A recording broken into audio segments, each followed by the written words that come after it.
Bueno, estoy acá con Raúl Racana en Argentina Productiva. Estamos de nuevo en Geopolítica, Geopolítica 2.0. ¿Cómo estás, Raúl? ¿Cómo va? Bien, ¿y vos cómo andás? Todo bien. Bueno, Acá. estábamos tratando de ir en el camino de la estrategia, entender qué es lo que nos espera, ¿no?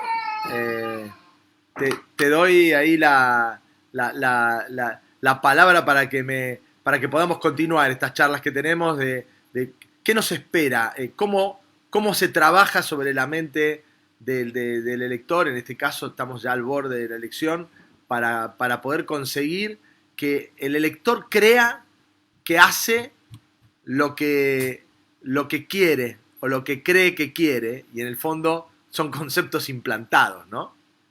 Eh, yo te puedo contar algo. Yo estoy escribiendo el epílogo del libro, del último libro que he escrito, ¿no? Y dije, bueno, yo trato de no ser muy violento con las impresiones que yo tengo, pero un cachito que estoy tratando de ver a ver si lo tengo a mano lo que te estoy contando, porque me parece que vale la pena. Y lo que estoy tratando de decirte es que es extremadamente difícil saber dónde uno está parado. Y dije, bueno, este epílogo voy a hacer lo que yo pienso. Lo que yo pienso que pasó. Pero ojo, si estás en el mundo de la estrategia, creo que te debe quedar claro que no es un mundo que uno visualiza todo el accionar. Ojo, es un mundo, vuelvo a decirte, es, es inconexo, es decir, que la información uno se contradice con la información 2. Entonces no puedo saber con certeza qué es lo que pasa.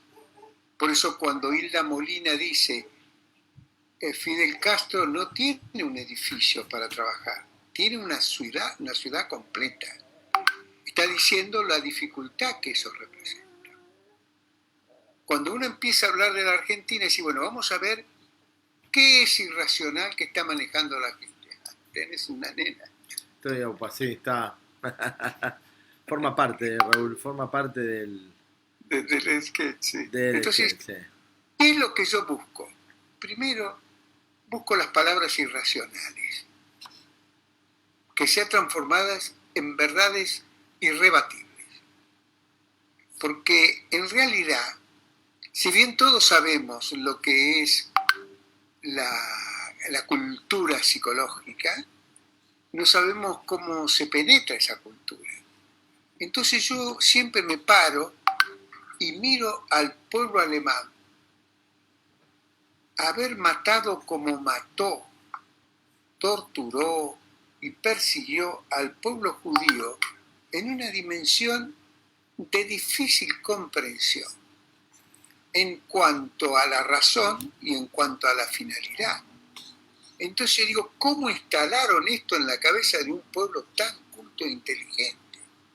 Entonces vos lo lees a Hitler, yo digo, Hitler ha vuelto, está vivo, Hitler no murió, está presente en el mundo actual. Él le dice al mundo lo que debes hacer para lograr su propia destrucción o para lograr la destrucción del otro.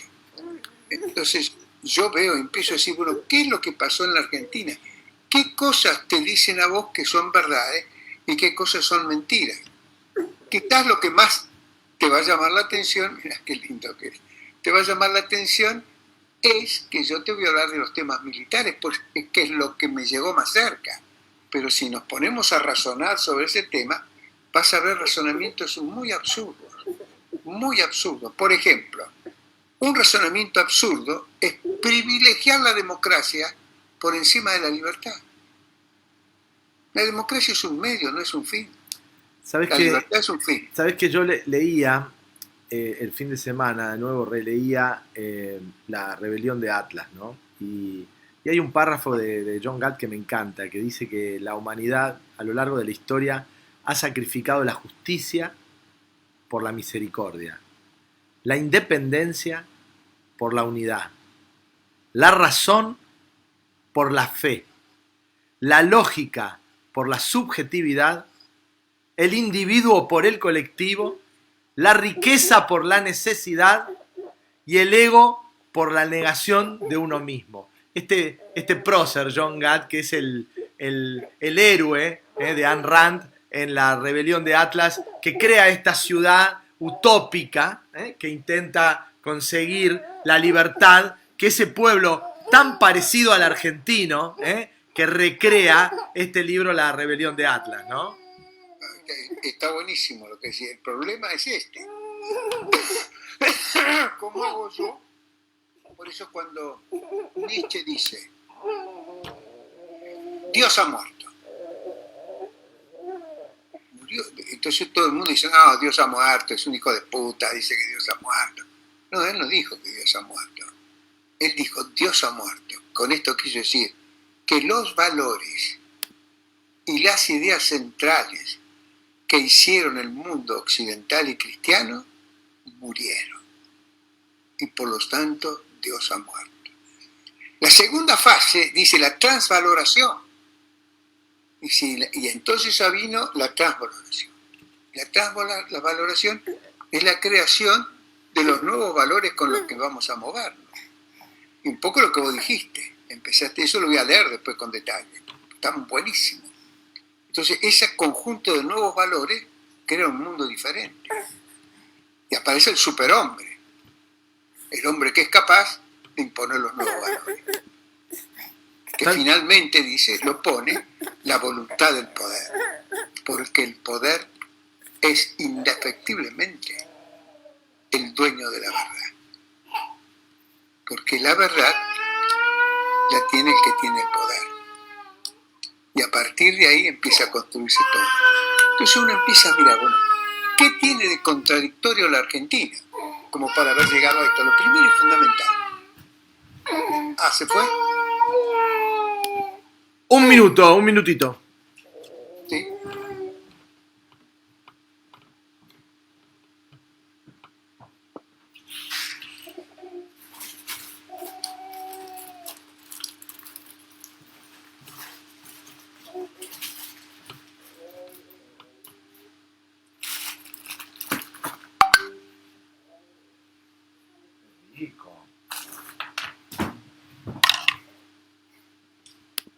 Perdón, Raúl, sí, acá estoy.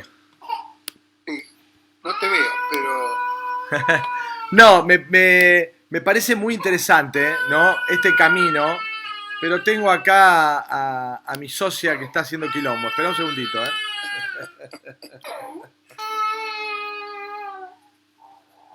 Está haciendo quilombo. ¿Se porta bien? Pero ¿y ahora Se qué le porta pasa? más o menos, ¿viste? Se porta más o menos. Se porta... Depende, ¿viste? A veces se porta bien, a veces no, a veces funciona este placebo, que son las galletitas, ¿viste? Y algo que la distrae un poquito, pero a veces no es ni suficiente. Está... Raúl, perdón que te interrumpí y vuelvo un poco atrás a este mundo utópico, ¿no? De que hablábamos la última charla y de cómo hace 60 años se estructura, ¿no? Un gobierno revolucionario sobre una sociedad injusta seguramente en Cuba, ¿no? Y se estructura esta utopía, ¿no? De la igualdad que, como bien decíamos en la última charla que tuvimos, es la embajada de todos los países comunistas del mundo, ¿no? Cuba es la embajada que permite llevar la revolución al mundo entero, especialmente cuando comienza en la Guerra Fría, en esta batalla, ¿no? entre Occidente y Oriente, que se consolida en la lucha armada en un principio y en el devenir del marxismo revolucionario, como bien decís vos, de enfrentamiento militar hacia un marxismo granchismo, digamos, que habla de la revolución cultural y que ya no habla de un ataque físico, ¿no? Sino que está hablando de una construcción mental. Sí, eso es muy importante tenerlo en cuenta, porque cuando yo hablo del castrismo, yo no me meto en su vida privada, en la vida de Cuba. Si te va mal, el problema es tuyo. Lo que a mí me preocupa es cuando Cuba es parte de la organización de la Unión Soviética en su conflicto con Estados Unidos. E inicia la guerra contra toda Latinoamérica y África. Cuando en el año 75 yo me voy de la Argentina, mis amigos norteamericanos me informaban que estaba preparándose un ejército monumental en China, en Cuba. Y yo decía, ¿y a dónde puede venir? Y se está preparando para ir hacia el sur. Y le dije, ¿a dónde vendrá? Entonces en el 75 yo vendí todo lo que tenía, absolutamente todo. Tomé el avión, guardé toda la plata que pude, toda la que pude, porque sabía que en aquella época el dólar estaba carito como ahora, no era el dólar gauchito de Martínez de O, y junté todos los dólares que pude y me fui a Estados Unidos a estudiar. En 6 meses, o 7 más o menos, había obtenido mi maestría. Porque yo sabía que con una maestría podía sobrevivir, sin una maestría era imposible. En el transcurso de mi corrida hacia Estados Unidos, fui tomando noticias que el ejército cubano, cientos y miles de tanques, aviones, cañones, helicópteros, todo se habían dirigido a Angola, en la guerra de Angola. Pero vos me preguntás, ¿qué tenía que hacer Cuba en Angola si no era parte de una estructura política en busca de un objetivo de dominación mundial que estaba planteándose en Rusia? Estamos hablando de los años 74, 75. Este muchacho, Fidel Castro, había enviado un ejército completo, una brigada completa a luchar en la guerra del Yom Kippur. Por eso cuando yo escucho a los judíos acá ser un poco pro-cubanos y muy antimilitaristas, los argentinos, los judíos argentinos, no los condeno por pensar así, me preocupa porque les han trabajado en la mente, les han dicho que nosotros somos sus enemigos. Y ellos terminan apoyando a Fidel Castro, que hoy está a la clara que Cuba, más Venezuela, más Nicaragua, más Argentina, en forma indirecta que todavía no se juega, están armando junto con Irán, o armaron en su momento junto con Irán y Siria, con un apoyo indirecto de los rusos también, el ataque para la desaparición de Israel. Ahora, ¿cómo un judío puede estar apoyando a quien quiere destruir a su patria o a su pueblo, a quien ama? No puede ser normal. Esto no es normal. Cuando vos ves que te sentás en una mesa y aparece un abogado, te quiero decir una cosa muy importante. El abogado bueno sabe lo que las leyes dicen, pero no conoce la realidad. Él cree que la realidad son las leyes no son la realidad. Afortunadamente, no le pido que me explique la realidad. Cuando llega a tomar conciencia de la realidad, se dará cuenta que las leyes son un absurdo, o verá que sus leyes son buenas, pero pierde la noción de las cosas. Y uno está parado en un lugar que progresivamente empieza a ver la realidad por encima de las leyes.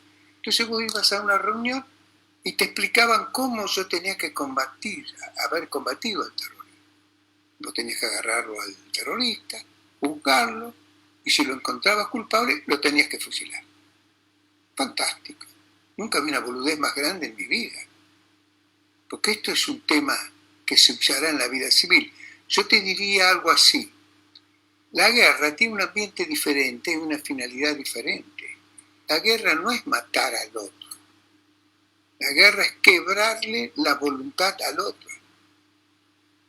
Las acciones bélicas no van dirigidas contra la materia, sino contra la fuerza espiritual que da vida a la materia, dice Clausewitz. Entonces, cuando vos ves que la guerra es una acción de voluntades, por eso dice, cuando uno define qué es la estrategia es el arte de la dialéctica de las voluntades. La dialéctica es el conflicto de voluntades. El conflicto de intencionalidad no habla de que uno haga las cosas bien y el otro mal. Cualquier acto de la guerra, cualquiera, el que elijas, el que vos me quieras elegir, te voy a demostrar que es un acto, es un delito en la vida de pacificación normal y debe ir preso o quizás lo tenga que fusilar por haber matado a alguien, sea del bando que sea. Entonces, esos juicios, esos conceptos que bajan, son de un boludismo intelectual inconcebible. Y yo digo, ¿quién les metió esto en la cabeza? ¿Cómo pueden ser tan boludos? Escuchá, también se la metieron a los militares. También. O sea, hay algunos militares que creen que hicieron las cosas mal. No, eso es fantástico, lo mejor que han hecho. Y lo más sorprendente es que sigue diciendo, pero esto, ¿qué maniobra es esta? ¿Qué estrategia es esta? Entonces decís, a ver, ¿quién habla? Y vos lo ves a Jimmy Carter, presidente de los Estados Unidos, que había llegado a la Argentina. Espera un poquito que me suena el teléfono. Perdón. Hola, Pedro. Disculpame que estoy en una reunión, después te llamo. Esperá, ¿eh? Sí, pero no puedo, ¿eh? Ya bajo, ¿eh? Espera.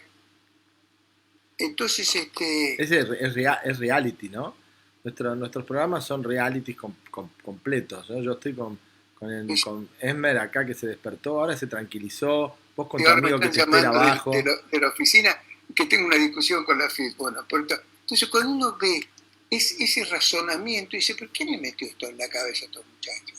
No saben que la democracia, ¿qué es la democracia? Es la estrategia del que tiene el poder. El poder te impone la democracia. Y las leyes son las leyes que impone el que tiene el poder. El que tiene el poder dice que leyes sirven. Esa es la realidad. No es la realidad. Vos simplemente tenés que cumplir las leyes que te impone el que tiene el poder. Ahora, cuando vos ves conductas como esta que manda a los militares a juicio, los condena, todavía los siguen condenando. Todavía hoy están condenando.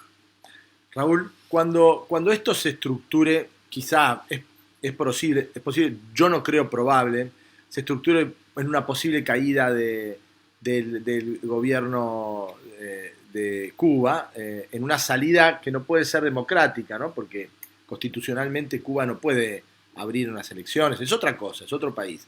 Vamos a suponer que esto sucede.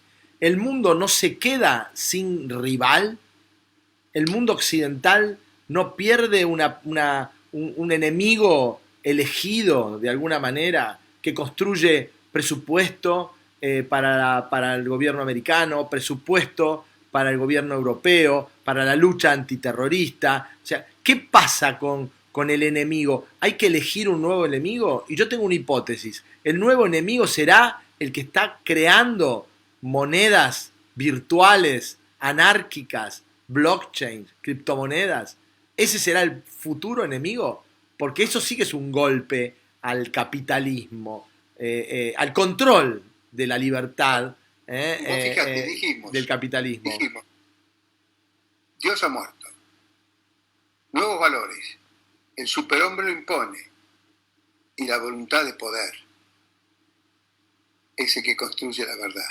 Y la verdad es una mentira no probada.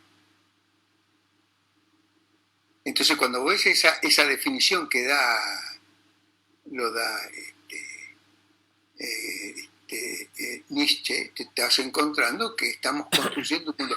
El poder tiene una existencia 20 o 30 mil años, la búsqueda del poder. El poder es dominar sobre los demás.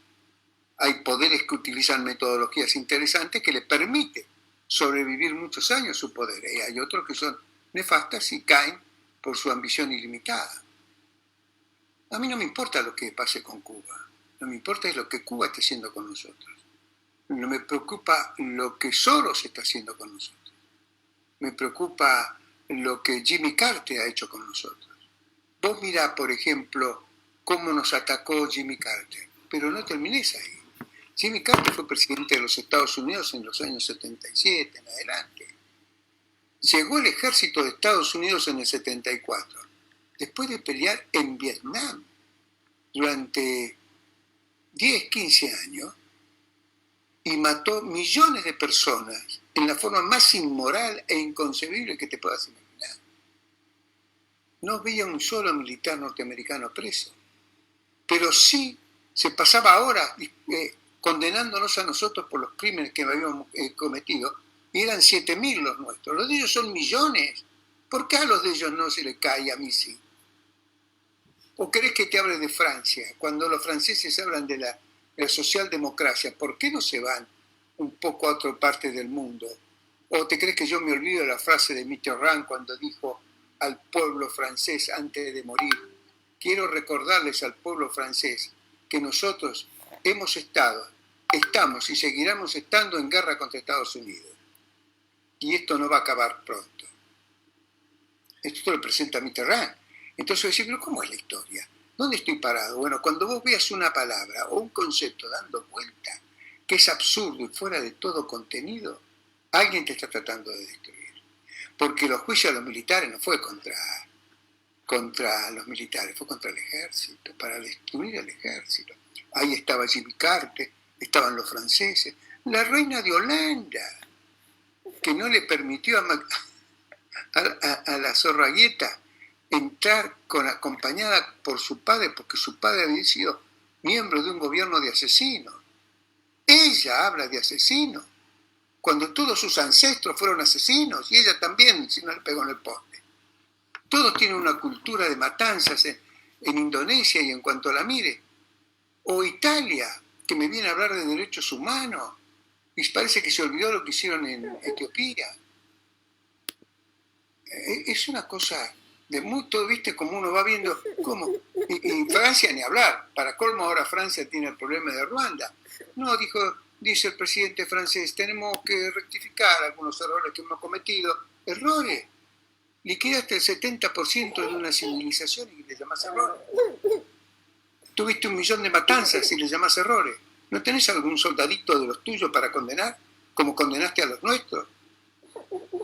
Y los españoles que metieron presos a los militares argentinos por los derechos humanos, el juez que se dedicaba a condenar a los militares argentinos. ¿Qué pasó con los militares españoles? No condenaste a nadie, se te olvidó eso. La matanza de la Guerra Civil Española, que terminó en los 40, pero en los 70 todavía seguían viviendo los muchachos, ¿eh? No se habían muerto. Y si tenías tanta sensibilidad para los derechos humanos, te olvidaste de los tuyos. Pero cuando uno empieza a ver todo eso, dice, pero ¿cómo es este juego? ¿Qué pasa con la Argentina? ¿Que la quieren destruir después de haber demostrado que Inglaterra estuvo a punto de perder la guerra de la Malvinas? La batalla de la Malvinas. La guerra la perdieron los ciudadanos argentinos. ¿Cómo es posible que los ciudadanos argentinos hayan perdido la guerra, habiendo librado una muy buena batalla, donde el triunfo inglés es el triunfo a los pirros? Todo triunfo a los pirros es una derrota de la guerra casi inminente. Pero inmediatamente los ingleses consiguieron el apoyo de los norteamericanos con Jimmy Carter, de los franceses, de los ingleses, de los holandeses, de los italianos, españoles, para decir que nosotros éramos unos asesinos porque habíamos matado a los terroristas y fuimos asesinos porque fuimos a invadir las Islas Malvinas, que eran nuestras, que son nuestras. Todas estas cosas que tienen una inmensa contradicción te indican que te están atacando, te indican que te están eliminando. Ahora, ¿quién te está eliminando? ¿Y por qué te están eliminando? Bueno, eso es más difícil saber. Ahora, dijiste toda la verdad, no digo lo que miro, digo lo que vale la pena discutir. No sé si es verdad o mentira, pero vale la pena discutir. Entonces, sigue Raúl, sigo pensando, ¿no? En que un país tan pequeño y tan pobre, ¿no? Sumergido en más de un 50% de su población en la pobreza. Estaba escuchando, creo que ayer era un sondeo que hablaba de que un argentino está dentro de la clase alta cuando gana 150.000 pesos. O sea, vivimos en un país que está arrasado, ¿no? ¿A quién le puede interesar dañar es como patear a un muerto, ¿no? Es como agarrarse con alguien que nosotros no tenemos capacidad de reacción. ¿Para qué? ¿Por qué es esto? Vos fíjate, hay una estrategia básica de sobrevivencia, que después viene todo el concepto de cómo tenés que defenderte frente a estas circunstancias. El ataque político es muy feroz, muy feroz. Yo te digo una cosa, a un periodista que repita 100 veces la misma idea lo pongo en cárcel, va a la cárcel. porque no puede usar los medios de difusión para destruir un país. Vos podés decir una idea, pero no 100 veces. 100 veces estás usando la metodología nazista. Ahora, si vos querés ser nazista, aceptalo. Esas metodologías de repetir lo mismo no valen. Y veo algunos periodistas que repiten, cada vez que pueden, está siempre el ataque contra los militares. Eso me doy cuenta. Más otros ataques que se me pasan desapercibidos. El periodista no está para hacer un ataque militar. Estos son ataques militares. Son ataques que tienen la esencia del pensamiento hitleriano fue usar esa estrategia. Y fue fantástica, la estrategia fue fantástica. Y vos ves cómo los americanos potenciaron la figura de la Unión Soviética. El sistema más democrático y libertario del mundo, lo decía Rida Dayes en 1943, eran los rusos, para poder destruir a los alemanes, que todavía no se habían dado cuenta que la metodología de Goebbels, que son los 11 principios de Goebbels, pero cuando un tipo te repite 100 veces lo mismo, este tipo está detrás de algo. Es un corrupto delincuente y estafador. El periodista no está para hacer eso. El periodista está para contarte una vez la verdad. Puedes decirla 10 veces para ver si te escucharon todos, pero no para repetirla de forma tal de que penetre en tu cabeza y se clave.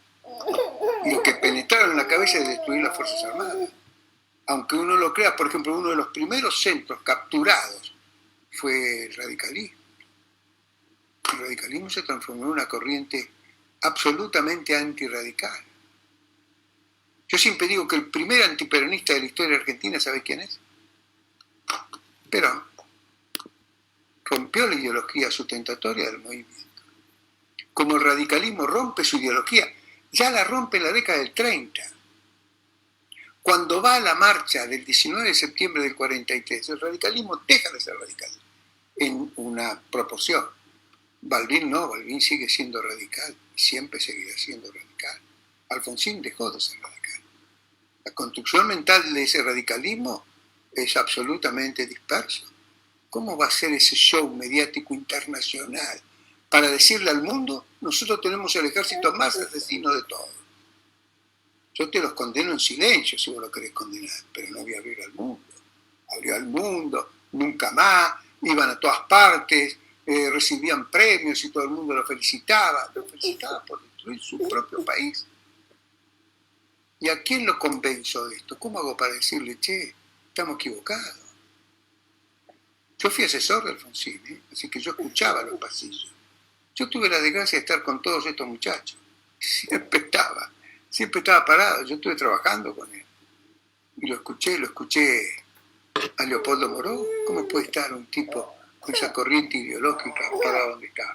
Porque ni siquiera tenían objetividad. Vinieron con el cuento de que los militares dividieron el país entre militares y civiles. Fíjate vos, qué cosa ridícula, porque no fue militar.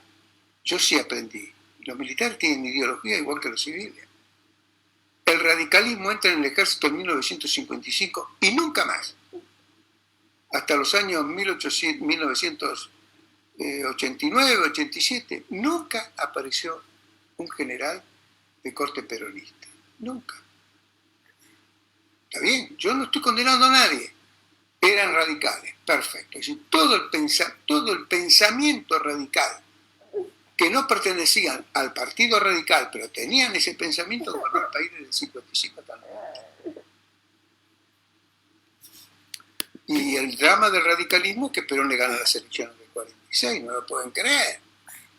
Si en la marcha del 19 de septiembre iba Braven, ahí adelante, al frente él, y al lado estaba la Unión Industrial Argentina, estaba el Jockey Club, estaba la Unión Industrial, estaban los marxistas, estaban los comunistas, estaban algunas fuerzas laborales, todos en esa marcha de 300.000 personas, que llevó a que por eso el ejército se retira. A la voz de votas, ¿no? Votos sí, no hablaban de Perón, Perón era un ser despreciable por ellos, pero no era lo más importante. La prueba está que ni siquiera era presidente, era vicepresidente. Perón se va el 17 de octubre, ¿a dónde fue? En el 46, 24 de febrero, gana las elecciones y recién se hace cargo del gobierno en el 4 de junio del 43, en conmemoración de la fecha del 4 de junio del 43. Porque no se fijan a ver qué es esa revolución, cuál es la bandera de esa revolución. Después se fijan si Perón cumplió con esa bandera. Entonces podrán saber la relación que hay entre una construcción ideológica y una desviación de la ideología.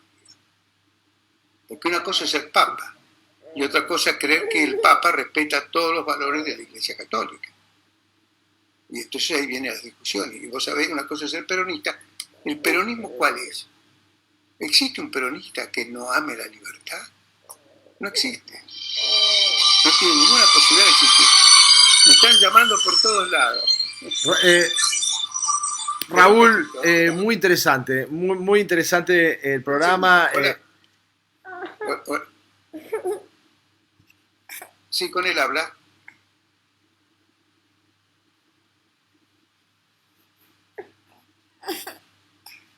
¿Me podés llamar en 10 minutos que estoy haciendo un reportaje por televisión? Gracias. Sí, ¿quién carajo? Bueno, Raúl, muchas gracias. Muy interesante. Vamos a darle continuidad. Una entrevista, vamos a tener una entrevista menos accidentada que esta. Dale. Salió todo sin parar. Un abrazo, Raúl. Muchas gracias por estar en Argentina Productiva. La seguimos, ¿eh? Gracias. Un abrazo. Chao.